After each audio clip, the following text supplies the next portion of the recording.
I thank you, Mr. Speaker. I ask unanimous consent to revise and extend my remarks. Without objection, so ordered. Mr. Speaker, this may be the last time I speak on the House floor. At the end of the year, I'll leave Congress after 23 years in office over a 36-year period. My goals in 1976 were the same as they are today: promote peace and prosperity by a strict adherence to the principles of individual liberty. It was my opinion that the course of the U.S. embarked on in the latter part of the 20th century would bring us a major financial crisis and engulf us in a foreign policy that would overextend us and undermine our national security.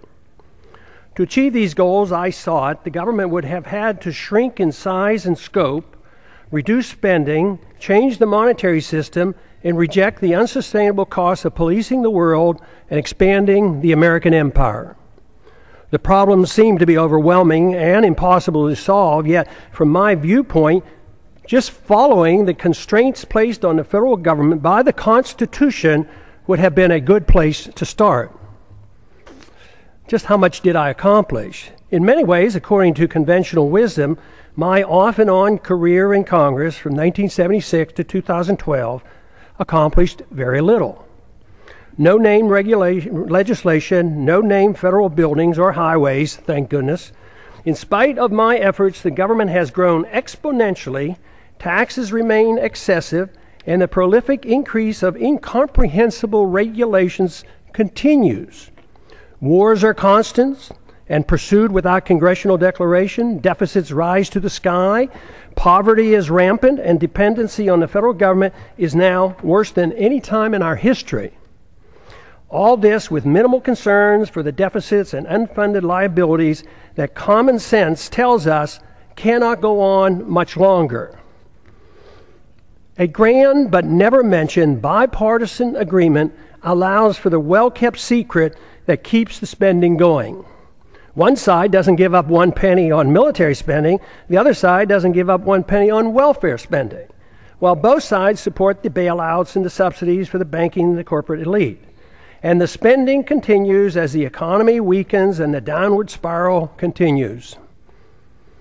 As the government continues fiddling around, our liberties and our wealth burn in the flames of a foreign policy that makes us less safe. The major stumbling block to real change in Washington is the total resistance to admitting that the country is broke. This has made compromising just to agree to increase spending inevitable, since neither side has any intention on cutting spending. The country and the Congress will remain divisive since there's no loot left to divvy up. Without this recognition, the spenders in Washington will continue to march toward a fiscal cliff much bigger than the one anticipated this coming January. I've thought a lot about why those of us who believe in liberty as a solution have done so poorly in convincing others of its benefits. If liberty is what we claim it is, the principle that protects all personal, social, and economic decisions necessary for maximum prosperity and the best chance for peace, it should be an easy sell. Yet history has shown that the masses have been quite receptive to the promises of authoritarians, which are rarely, if ever, fulfilled. Should we have authoritarianism or liberty? If authoritarianism leads to poverty and war and less freedom for all individuals and is controlled by rich special interests, the people should be begging for liberty. There certainly was a strong enough sentiment for more freedom at the time of our founding that motivated those who were willing to fight in the revolution against the powerful British government. During my time in Congress, the appetite for liberty has been quite weak. The understanding of its significance negligible. Yet the good news is that compared to 1976, when I first came to Congress, the desire for more freedom and less government in 2012 is much greater and growing, especially in grassroots America. Tens of thousands of teenagers and college-age students are, with great enthusiasm, welcoming the message of liberty. I have a few thoughts as to why the people of a country like ours, once the freest and most prosperous, allowed the conditions to deteriorate to the degree that they have. Freedom, private property, and enforceable voluntary contracts generate wealth. In our early history, we were very much aware of this. But in the early part of the 20th century, our politicians promoted the notion that the tax and monetary system had to change. If we were to involve ourselves in excessive domestic and military spending, that is why Congress gave us the Federal Reserve and the income tax. The majority of Americans and many government officials agreed that sacrificing some liberty was necessary to carry out what some claim to be progressive ideas. Pure democracy became acceptable. They failed to recognize that what they were doing was exactly opposite of what the colonists were seeking when they broke away from the British. Some complain that my arguments make no sense, since great wealth and the standard of living improved for many Americans over the last 100 years, even with these new policies. But the damage to the market economy and the currency has been insidious and steady. It took a long time to consume our wealth, destroy the currency, and undermine productivity, and get our financial obligations to a point of no return. Confidence sometimes lasts longer than deserved. Most of our wealth today depends on debt. The wealth that we enjoyed and seemed to be endless allowed concern for the principle of a free society to be neglected. As long as most people believed the material abundance would last forever, worrying about protecting a competitive, productive economy and individual liberty seemed unnecessary. The age of redistribution. This neglect ushered in an age of redistribution of wealth by government, kowtowing to any and all special interests, except for those who just wanted to be left alone. That is why today, money in politics far surpasses money currently going into research and development and productive entrepreneurial efforts. The material benefits became more important than the understanding and promoting the principles of liberty and a free market. It is good that material abundance is a result of liberty, but materialism is all that we care. If materialism is all that we care about, problems are guaranteed. The crisis arrived because the illusion that wealth and prosperity would last forever has ended. Since it was based on debt and a pretense that debt can be papered over by an out-of-control fiat monetary system, it was doomed to fail. We have ended up with a system that doesn't produce enough even to finance the debt, and no fundamental understanding of why a free society is crucial to reversing these trends. If this is not recognized, the recovery will linger for a long time. Bigger government, more spending, more debt, more poverty for the middle class, and a more intense scramble by the elite special interests will continue. We need an intellectual awakening. Without an intellectual awakening, the turning point will be driven by economic law. A dollar crisis will bring the current out-of-control system to its knees. If it's not accepted that big government, fiat money, ignoring liberty, central economic planning, welfareism, and warfareism caused our crisis, we can expect a continuous and dangerous march toward corporatism and even fascism, with even more loss of our liberties. Prosperity for a large middle class, though, will become an abstract dream. This continuous move is no different than what we have seen in how our financial crisis of 2008 was handled. Congress first directed, with bipartisan support, bailouts for the wealthy. Then it was the Federal Reserve with its endless quantitative easing. If at first it doesn't succeed, try again. QE1, QE2, QE3, and with no results, we try QE indefinitely. That is, until it too fails. There is a cost to all of this, and let me assure you, delaying the payment is no longer an option. The rules of the market will extract its pound of flesh, and it won't be pretty. The current crisis elicits a lot of pessimism, and the pessimism adds to less confidence in the future. The two feed on themselves, making our situation worse. If the underlying cause of the crisis is not understood, we cannot solve our problems. The issue of warfare and welfare, deficits, inflationism, and corporatism, bailouts, and authoritarianism cannot be ignored. By only expanding these policies, we cannot expect good results.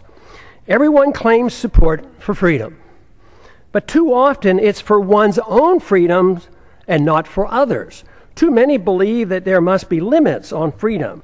They argue that freedom must be directed and managed to achieve fairness and equality, thus making it acceptable to curtail through force certain liberties. Some decide what and whose freedoms to be limited. These are the politicians whose goal in life is power. Their success depends on gaining support from special interests. We don't need more isms. The great news is the answer is not to be found in more isms. The answers are to be found in more liberty, which costs so much less. Under these circumstances, spending goes down, wealth production goes up, and the quality of life improves. Just this recognition, especially if we move in this direction, increases optimism, which in itself is beneficial. The follow-through with sound policies are required, which must be understood and supported by the people. But there is good evidence that the generation coming of age at the present time is supportive of moving in the direction of more liberty and self-reliance. The more this change in direction and the solutions become known, the quicker will be our return to optimism. Our job, for those of us who believe that a different system than the one that we had for the last 100 years has driven us to this unsustainable crisis, is to be more convincing that there is a wonderful, uncomplicated, and moral system that provides the answers. We had a taste of it in our early history. We need not give up on the notion of advancing this cause. It worked, but we allowed our leaders to concentrate on the material abundance that freedom generates while ignoring freedom itself. Now we have neither, but the door is open out of necessity for an answer. The answer available is based on the Constitution, individual liberty, in prohibiting the use of government force to provide privileges and benefits to all special interests.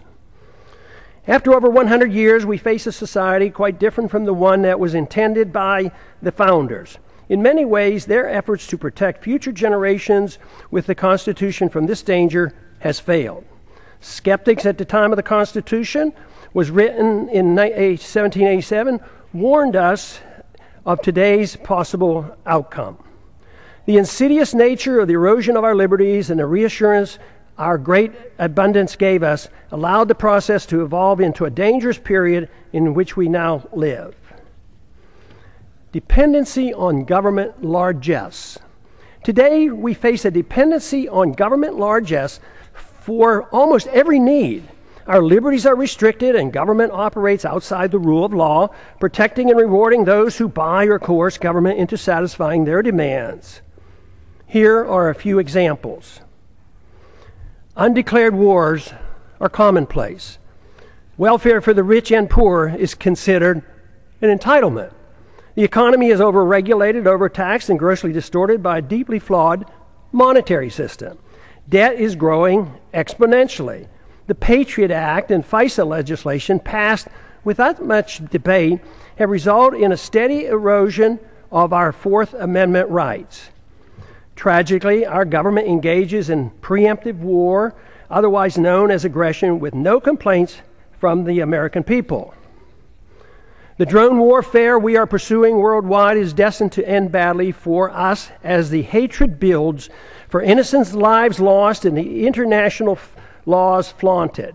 Once we are financially weakened and militarily challenged, there will be a lot of resentment thrown our way. It's now the law of the land that the military can arrest American citizens, hold them indefinitely without charges or a trial. Rampant hostility toward free trade is supported by a large number in Washington. Supporters of sanctions, currency manipulation, and WTO trade retaliation call the true free traders isolationists. Sanctions are used to punish countries that don't follow our orders. Bailouts and guarantees of all kinds of misbehavior are routine. Central economic planning through monetary policy, regulations, and legislative mandates has been acceptable policy. I have a few questions. Excessive government has created such a mess, it prompts many questions. Why are sick people who use medical marijuana put in prison? Why does the federal government restrict the drinking of raw milk? Why can't American manufacturers rope and other products from hemp? Why are Americans not allowed to use gold and silver as legal tender as mandated by the Constitution? Why is Germany concerned enough to consider repatriating their gold held by the Fed for her in New York? Is it that the trust in the U.S. and dollar supremacy beginning to wane? Why do our political leaders believe it's necessary to thoroughly audit? Why do our political leaders believe it's unnecessary to thoroughly audit our own gold? Why can't Americans decide which type of light bulbs they can buy? Why is it the TSA permitted to abuse the rights of any American traveling by air? Why should there be mandatory sentences, even up to life, for crimes without victims, as our drug laws require? Why have we allowed the federal government to regulate commodes in our homes? Why is it political suicide for anyone to criticize AIPAC? Why haven't we given up on the drug war, since it's an obvious failure and violates the people's rights? Has nobody noticed that the authorities can't even keep drugs out of the prisons? How can making our entire society a prison solve the problem? Why do we sacrifice so much getting necessarily involved in border disputes and civil strife around the world and ignore the root cause of the most dangerous, deadly border in the world, the one between Mexico and the United States? Why does Congress willingly give up its prerogatives to the executive branch? Why does changing the party in power never change policy? Could it be that the views of both parties are essentially the same? Why did the big banks, the large corporations, and foreign banks and foreign central banks get bailed out in 2008, and the middle class lost their jobs and their homes? Why do so many in the government and the federal officials believe that creating money out of thin air creates wealth? Why do so many accept the deeply flawed principle that government bureaucrats and politicians can protect us from ourselves without totally destroying the principle of liberty? Why can't people understand that war always destroys wealth and liberty? Why is there so little concern for the executive order that gives the president authority to establish a kill list, including American citizens, of those targeted for assassination? Why is patriotism thought to be blind loyalty to the government and the politicians who run it, rather than loyalty to the principles of liberty and support for the people? Real patriotism is a willingness to challenge the government when it's wrong. Why is it claimed that if people won't or can't take care of their own needs, that people in government are able to do it for them? Why did we ever give the government a safe haven for initiating violence against the people? Why do so many members defend free markets but not civil liberties? Why do so many members defend civil liberties but not free markets? Aren't they the same? Why don't more defend both economic liberty and personal liberty? Why are there not more individuals who seek to intellectually influence others to bring about positive changes, those who seek changes, than those who seek power to force others to obey their commands? Why does the use of religion to support a social gospel and preemptive wars, both of which require authoritarians to use violence or the threat of violence, go unchallenged? Aggression and forced redistribution of wealth has nothing to do with the teachings of the world's great religions. Why do we allow the government and the Federal Reserve to disseminate false information dealing with both economic and foreign policy? Why is democracy held in such high esteem when it's the enemy of the minority and makes all rights relative to the dictates of the majority? Why should anyone be surprised that Congress has no credibility since there's such a disconnect between what politicians say and what they do? Is there any explanation for all the deception, the unhappiness, the fear of the future, the loss of confidence in our leaders, the distrust and the anger and frustration? Yes, there is. And there's a way to reverse these attitudes. The negative perceptions are logical and a consequence of bad policies bringing about our problems. Identification of the problems and recognizing the cause allow the proper changes to come easily. We should have more trust in ourselves, less in the government. Too many people have far too long placed too much confidence and trust in government and not enough in themselves. Fortunately, many are now becoming aware of the seriousness of the gross mistakes of the past several decades. The blame is shared by both political parties. Many Americans now are demanding to hear the plain truth of things and want the demagoguing to stop. Without this first step, solutions are impossible. Seeking the truth and finding the answers in liberty and self-reliance promotes the optimism necessary for restoring prosperity. The task is not that difficult if politics doesn't get in the way. We have allowed ourselves to get into such a mess for various reasons. Politicians deceive themselves as to how wealth is produced. Excessive confidence is placed in the judgment of politicians and bureaucrats. This replaces the confidence in a free society. Too many in high places of authority became convinced that only they, armed with arbitrary government power, can bring about fairness while facilitating wealth production.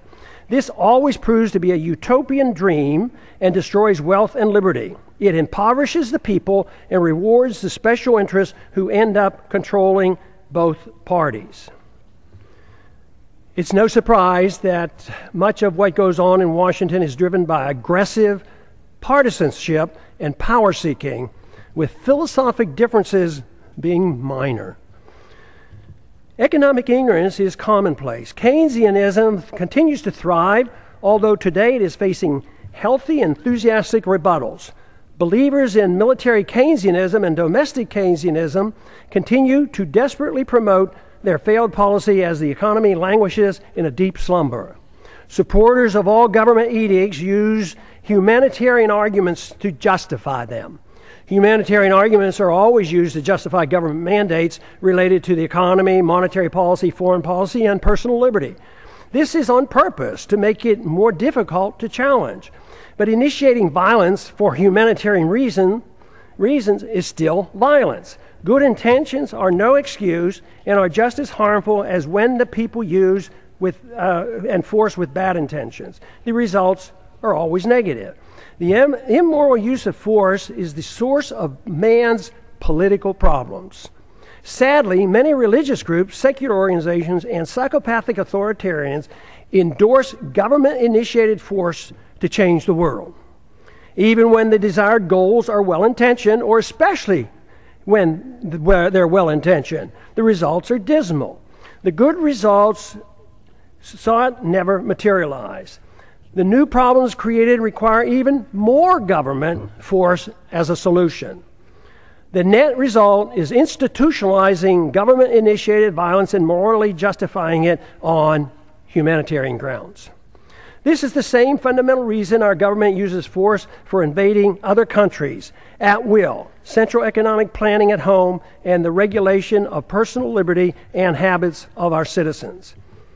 It is rather strange that unless one has a criminal mind and no respect for other people and their property, no one claims it's permissible to go into one's neighbor's house and tell them how to behave, what they can eat, smoke, and drink, or how to spend their money. Yet, rarely is it asked why is it morally acceptable that a stranger with a badge and a gun can do the same thing in the name of law and order. Any resistance is met with brute force, fines, taxes, arrests, and even imprisonment. This is done more frequently every day without a search warrant. No government monopoly over initiating violence is what we need. Restraining aggressive behavior is one thing, but legalizing a government monopoly for initiating aggression can only lead to exhausting liberty associated with chaos, anger, and a breakdown of civil society. Permitting such authority and expecting a saintly behavior from the bureaucrats and the politicians is a pipe dream. We now have a standing army of armed bureaucrats in the TSA, CIA, FBI, Fish and Wildlife, FEMA, IRS, Corps of Engineers, etc., numbering over 100,000. Citizens are guilty until proven innocent in the unconstitutional administrative courts. Government in a free society should have no authority to meddle in the social activities or the economic transactions of individuals, nor should government meddle in the affairs of other nations. All things peaceful, even when controversial, should be permitted. We must reject the notion of prior restraint in economic activity, just as we do in the area of free speech and religious liberty. But even in these areas, government is starting to use a backdoor approach of political correctness to regulate speech, a very dangerous trend. Since 9/11, monitoring speech on the internet is now a problem since warrants are no longer required. The proliferation of federal crimes. The Constitution established 4 federal crimes. Today, the experts can't even agree on how many federal crimes are now on the books. They number into the thousands. No one person can comprehend the enormity of the legal system, especially the tax code. Due to the ill-advised drug wars and the endless federal expansion of the criminal code, we have over 6 million people under correctional suspension, more than the Soviets ever had and more than any other nation today, including China. I don't understand the complacency of the Congress and the willingness to continue their obsession with passing more federal laws. Mandatory sentencing laws associated with drug laws have compounded our prison problems.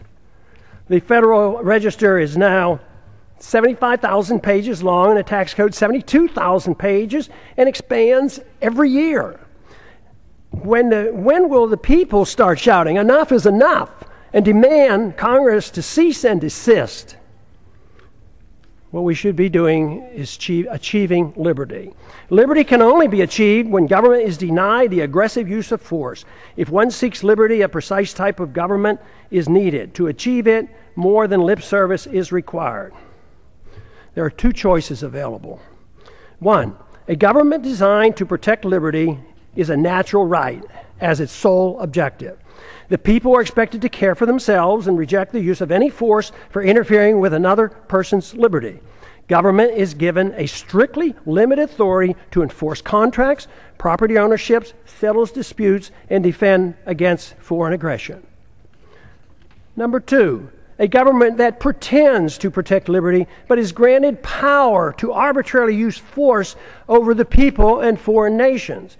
Though the grant of power many times is meant to be small and limited, it inevitably metastasizes into an omnipotent political cancer.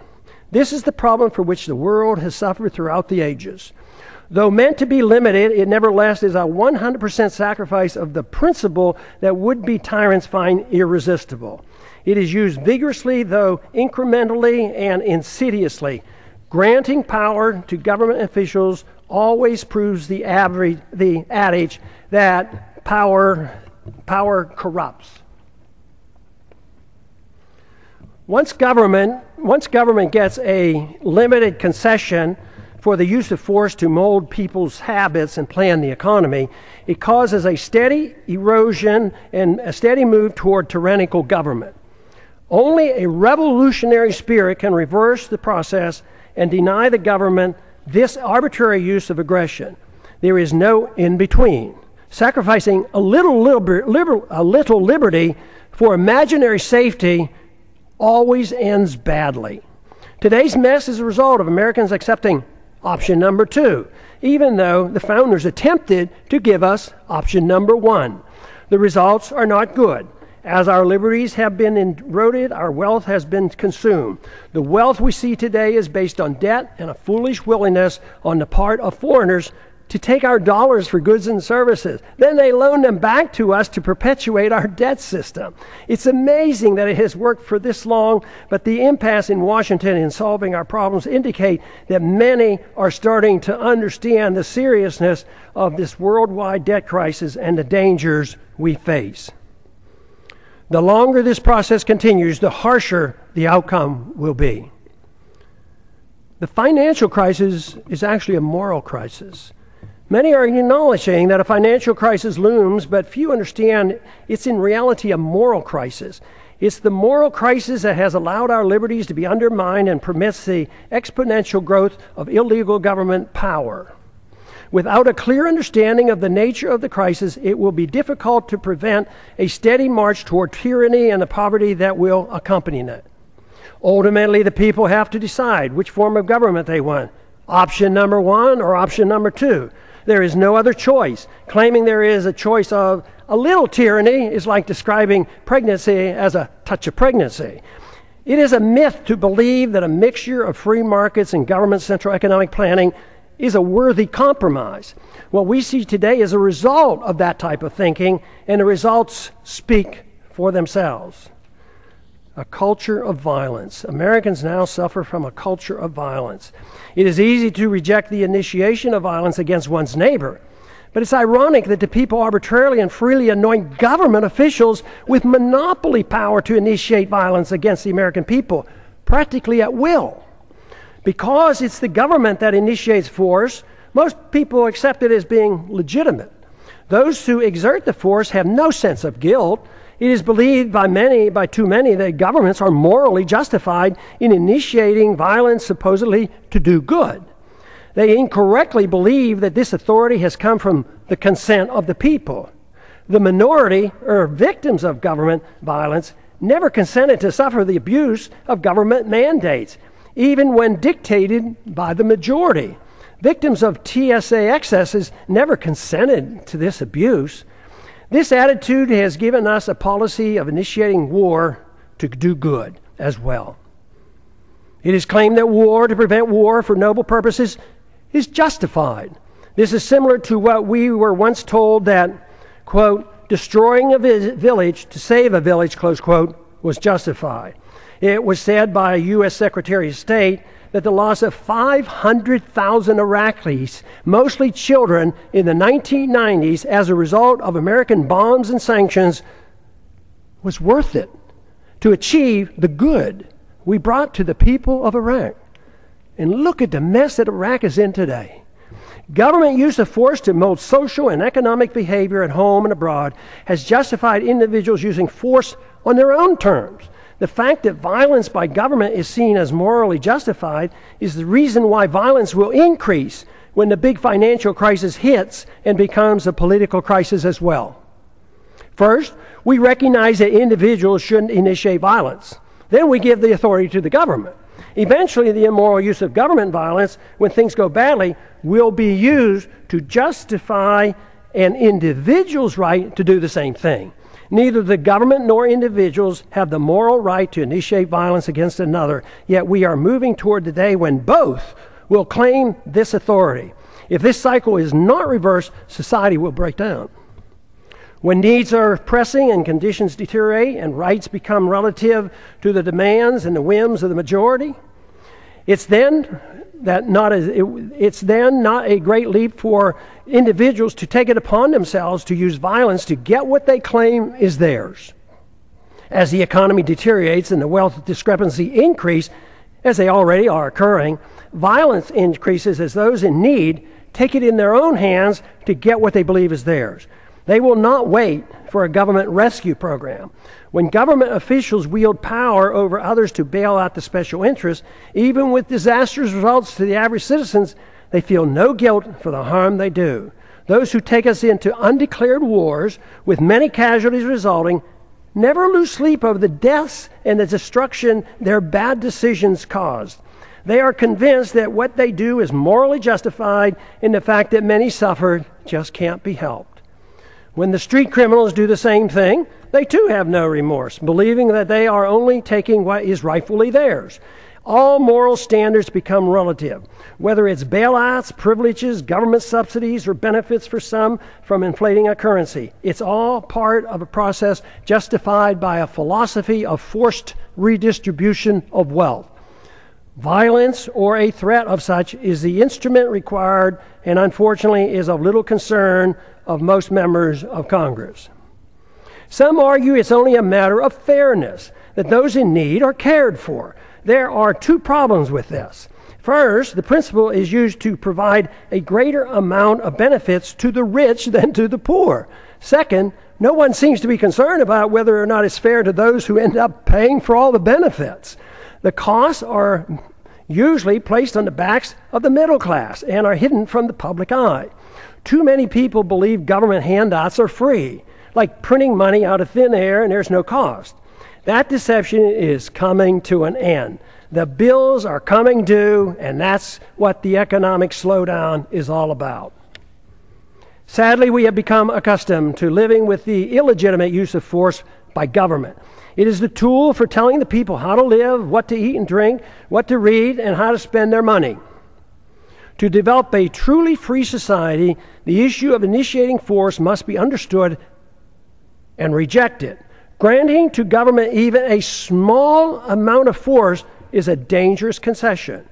Limiting government excesses versus a virtuous moral people. Our Constitution, which was intended to limit government power and abuse, has failed. The founders warned that a free society depends on a virtuous and moral people. The current crisis reflects that their concerns were justified. Many politicians and pundits are aware of the problems we face, but spend all their time in trying to reform government. The sad part is that the suggested reforms almost always leads to less freedom, and the importance of a virtuous and moral people is either ignored or not understood. The new reforms serve only to further undermine liberty. The compounding effect has given us the steady erosion of liberty and the massive expansion of debt. The real question is, if it is liberty we seek, should most of the emphasis be placed on government, reform, or trying to understand what a virtuous and moral people means and how to promote it? The Constitution has not prevented the people from demanding handouts for both rich and poor in their efforts to reform the government, while ignoring the principles of a free society. All branches of our government today are controlled by individuals who use their power to undermine liberty and enhance the welfare warfare state, and frequently their own wealth and power. If the people are unhappy with the government performance, it must be recognized that government is merely a reflection of an immoral society that rejected a moral government of constitutional limits on power and love of freedom. If this is the problem, all the tinkering with thousands of pages of new laws and regulations will do nothing to solve the problem. It is self-evident that our freedoms have been severely limited, and the apparent prosperity we still have is nothing more than leftover wealth from a previous time. This fictitious wealth based on debt and benefits from a false trust in our currency and credit will play havoc with our society when the bills come due. This means that the full consequence of our lost liberties is yet to be felt. But that illusion is now ending. Reversing a downward spiral depends on accepting a new approach. Expect the rapidly expanding homeschooling movement to play a significant role in the revolutionary reforms needed to rebuild a free society with constitutional protections. We cannot expect a federal government-controlled school system to provide the intellectual ammunition to combat the dangerous growth of government that threatens our liberties. The internet will provide the alternative to the government media complex that controls the news and most political propaganda. This is why it's essential that the internet remains free of government regulation. Many of our religious institutions and secular organizations support greater dependency on the state by supporting war, welfare, and corporatism, and ignore the need for a virtuous people. I never believed that the world or our country could be made more free by politicians if the people had no desire for freedom. Under the current circumstances, the most we can hope to achieve in the political process is to use it as a podium to reach the people, to alert them of the nature of the crisis and the importance of their need to assume responsibility for themselves. If it is liberty that they truly seek, without this, a constitutionally protected free society is impossible. If this is true, our individual goal in life ought to be for us to seek virtue and excellence and recognize that self-esteem and happiness only comes from using one's natural ability in the most productive manner possible, according to one's own talents. Productivity and creativity are the true source of personal satisfaction. Freedom and not dependency provides the environment needed to achieve these goals. Government cannot do this for us. It only gets in the way. When the government gets involved, the goal becomes a bailout or a subsidy, and these cannot provide a sense of personal achievement. Achieving legislative power and political influence should not be our goal. Most of the change, if it is to come, will not come from the politicians, but rather from individuals, family, friends, intellectual leaders, and our religious institutions. The solution can only come from rejecting the use of coercion, compulsion, government commands, and aggressive force to mold social and economic behavior. Without accepting these restraints, inevitably the consensus will be to allow the government to mandate economic equality and obedience to the politicians who gain power and promote an environment that smothers the freedoms of everyone. It is then that the responsible individuals who seek excellence and self-esteem by being self-reliant and productive become the victims. In conclusion, what are the greatest dangers that the American people face today that impede the goal of a free society? There are 5.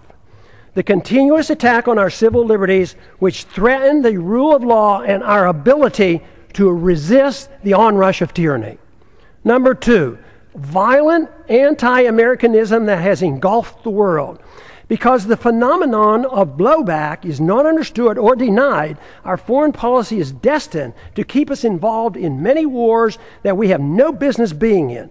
National bankruptcy and a greater threat to our national security will result. Number 3, the ease in which we go to war, without a declaration by Congress, but accepting international authority from the UN or NATO, even for preemptive wars, otherwise known as aggression. A financial political crisis as a Number 4, a financial political crisis as a consequence of excessive debt, unfunded liabilities, spending, bailouts, and gross discrepancy in wealth distribution, going from the middle class to the rich. The danger of central economic planning by the Federal Reserve must be understood. World government taking over local and U.S. sovereignty by getting involved in the issues of war, welfare, trade, banking, a world currency, taxes, property, ownership, and private ownership of guns must be addressed. Happily, there's an answer for these very dangerous trends. What a wonderful world it would be if everyone accepted the simple moral premise of rejecting all acts of aggression. The retort to such a suggestion is always, it's too simplistic, too idealistic, impractical, naive, utopian, dangerous, and unrealistic to strive for such an ideal. The answer to that is that for thousands of years, the acceptance of government force to rule over the people at the sacrifice of liberty was considered moral and the only available option for achieving peace and prosperity. What could be more utopian than that myth? Considering the results, especially looking at the state-sponsored killing by nearly every government during the 20th century, estimated to be in the hundreds of millions of people, it's time to reconsider this grant of authority to the state. No good has ever come from granting monopoly power to the state to use aggression against the people to arbitrarily mold human behavior. Such power, when left unchecked, becomes the seed of an ugly tyranny. This method of governance has been adequately tested, and the results are in. The reality dictates we try liberty. The idealism of non-aggression and rejecting the offensive use of force should be tried. The idealism of government-sanctioned violence has been abused throughout history and is the primary source of poverty and war. The theory of a society being based on individual freedom has been around for a long time. It's time to take a bold step and actually permit it by advancing this cause rather than taking a step backwards as some would like us to do today. Today, the principles of habeas corpus, established when King John signed the Magna Carta in 1215, is under attack in our own government. There's every reason to believe that a renewed effort with the use of the internet, that we can instead advance the cause of liberty by spreading an uncensored message that will serve to rein in government authority and challenge the obsession with war and welfare. What I'm talking about is a system of government guided by the moral principles of peace and tolerance. The founders were convinced that a free society could not exist without a moral people. Just writing rules won't work if the people choose to ignore them. Today, the rule of law written in the Constitution has little meaning for most Americans, especially those who work in Washington, D.C. Benjamin Franklin claimed, quote, "Only a virtuous people are capable of freedom." John Adams concurred, quote, "Our Constitution was made for a moral and religious people. It is wholly inadequate for the government of any other." A moral people must reject all violence in an effort to mold people's beliefs or habits. A society that boos or ridicules the golden rule is not a moral society. All great religions endorse the golden rule. The same moral standards that individuals are required to follow should apply to all government officials. They cannot be exempt. The ultimate solution is not in the hands of the government. The solution falls on each and every individual with guidance from family, friends, and community. The number one responsibility for each of us is to change ourselves with hope that others will follow. This is of greater importance than the working on changing the government. That is secondary to promoting a virtuous society. If we can achieve this, then the government will change. It doesn't mean that political action or holding office has no value. At times, it does nudge policy in the right direction. But what is true is that when seeking office is done for personal aggrandizement, money, or power, it becomes useless if not harmful. When political action is taken for the right reasons, it's easy to understand why compromise should be avoided. It's also become clear why progress is best achieved by working with coalitions, which bring people together without anyone sacrificing his principles. Political action, to be truly beneficial, must be directed toward changing the hearts and minds of the people, recognizing that it's virtue and morality of the people that allow liberty to flourish. The Constitution or moral laws per se have no value if the people's attitudes aren't changed. To achieve liberty and peace, two powerful human emotions have to be overcome. Number one is envy, which leads to hate and class warfare. Number two is intolerance, which leads to bigoted and judgmental policies. These emotions must be replaced with a much better understanding of love, compassion, tolerance, and free market economics. Freedom, when understood, brings people together. When tried, freedom is popular. The problem we have faced over the years has been that economic interventionists are swayed by envy, whereas social interventionists are swayed by intolerance or of habits and lifestyles. The misunderstanding that tolerance is an endorsement of certain activity motivates many to legislate moral standards which should only be set by individuals making their own choices. Both sides use force to deal with these misplaced emotions. Both are authoritarians. Neither endorses voluntarism. Both views ought to be rejected. I have come to one firm conviction after these many years of trying to figure out the plain truth of things. The best chance for achieving peace and prosperity for the maximum number of people worldwide is to pursue the cause of liberty. If you find this to be a worthwhile message, spread it throughout the land. And I yield back the balance of my time. Back.